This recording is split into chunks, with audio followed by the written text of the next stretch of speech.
Hello everyone. Today we will be discussing the difference in operations of the public sector versus the private sector. We have four different theorists who have ideas of the difference between the public sector and the private sector and what that looks like in their operation. The main overarching theory comes from Woodrow Wilson. Then we have Frank J. Goodenow, Luther Gulick, and Max Weber.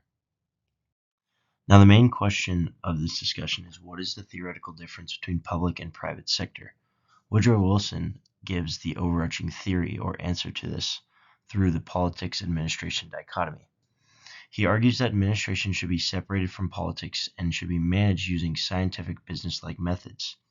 This is because he believed that efficiency in government could be improved by studying private management.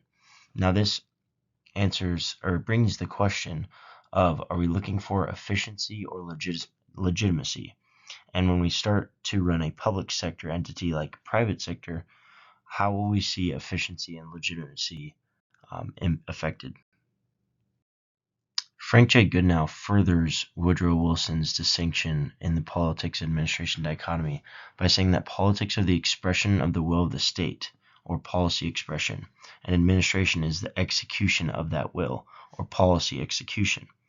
Now, the question of, or the statement of trying to run government like a private sector entity reflects Wilson's early belief that business methods could improve government efficiency. However, this theory also assumes that administration remains accountable to democratic authority, something that distinguishes it from private enterprise. So this is exactly what we're talking about with efficiency versus legitimacy. There is more efficiency in the private sector, but that is because they have different accountability. Now we get into Luther Gulick's theory of planning, organizing, staffing, directing, coordinating, reporting, and budgeting. These are universal management functions that can apply to both public and private organizations. This theory does suggest that there are structural similarities between the sectors. However, the tools and resources each have to do so, and their motives are a lot different. And this is what we're going to continue to see between the efficiency and legitimacy. While government could act more like a private sector to be more efficient, what really is the cost and legitimacy of executing the will of their people? And lastly, we have Max Weber. So tying this all up together and wrapping up the theories, we see how Weber, in his theory of bureaucracy, explains structure of government agencies. He identifies hierarchy, rule-based authority, merit-based employment, and legal rational legitimacy. Now, this shows how government agencies derive authority from law and constitutional order. And on the other side, private entities derive authority from ownership and market competition.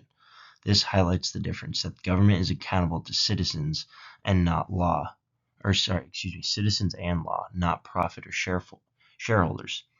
Therefore, private sector flexibility might not fit into a public bureaucracy or a public government because it can challenge the accountability or the ability of a government organization to fulfill what the people are looking for and ultimately have their trust by acting in a way that serves them.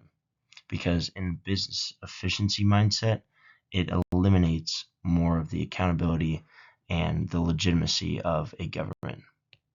That is all I have for this presentation. Thank you for listening, and thank you for your time.